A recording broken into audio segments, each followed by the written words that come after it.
Assalamualaikum warahmatullahi wabarakatuh.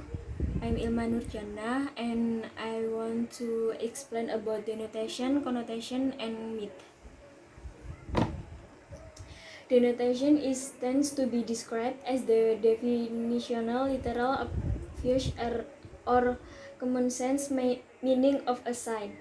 Example is snake, any of numerous scaly legless, sometimes venomous reptiles having a long tapering and cylindrical body. And connotation is the term connotation is used to refer to the socio-cultural and personal association, ideological, emotional, and etc. of the sign, or what things imply or what you understand from them. Example is snake is evil or danger. In Indonesia, you can say that denotasi adalah makna yang sebenarnya, makna yang literal, atau makna yang sudah pasti, makna yang ada dalam kamus. Kalau konotasi adalah makna yang tidak sebenarnya atau makna tambahan yang mengisyaratkan nilai rasa. Contohnya, ketika kalian nyari ular di kamus, pasti nanti yang keluar salah satu reptil, mempunyai tubuh yang panjang, tidak memiliki kaki. Tapi kalau kalian lihat ular itu dengan konotasi, pasti kalian bakal bilang kalau ular itu bahaya dan jahat. Next. Dan di sini tuh penjelasan linguistiknya. According to Barthes 1957, denotation is the first order of signification. It refers to the simple or literal relationship of a sign in the reference signifier and signified. And connotation is the second order of signification, comprise signifier and signified. Jadi, kalau menurut Barthes itu, denotasi adalah first order of signification atau urutan pertama penandaan yang terdiri dari signifier dan signified, yang nantinya akan menghasilkan makna, yaitu konotasi. Kalau konotasi itu urutan kedua penandaan yang menggunakan tanda denotasi, yaitu signifier dan signified. Simple definisinya, kalau menurut Panofsky, denotation is what the sign represent of an object and the connotation is how to describe it. Jadi kalau denotasi itu sign apa yang ada dalam objek, tapi kalau konotasinya itu menjelaskan objek tersebut gitu. Next is myth atau mitos. Myth, according to Barthes 1993, myth it is also called as popular belief. Myth suggests that it refers to belief which are demonstrably false. Mitos itu adalah kepercayaan yang salah yang dipercaya orang-orang. Jadi mitos itu kepercayaan yang salah, sesuatu yang tidak masuk akal, salah, tetapi dipercaya banyak orang. And myth in this term will be obtained after interpreting denotation become connotation meaning, because all the result is an advanced interpretation of denotation and connotation that is adapted with condition and culture in society.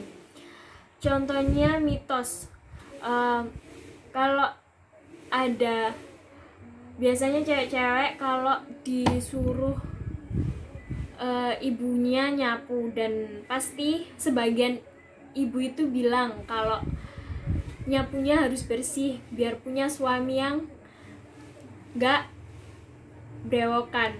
Padahal itu mitos, tapi beberapa ibu-ibu itu selalu menggunakan kata-kata tersebut. Dan mitos dalam istilah ini diperoleh setelah mengartikan denotasi menjadi makna konotasi, karena semua hasilnya adalah interpretasi dari denotasi dan konotasi yang disesuaikan dengan kondisi budaya atau masyarakat. Jadi mitos ini ada karena interpretasi dari denotasi yang nantinya denotasi dan konotasi yang nantinya akan menjadi makna. Langsung, nah ini tuh tabelnya. Jadi tadi kan udah dijelasin kalau first order of signification itu denotasi yang terdiri dari signifier dan signified.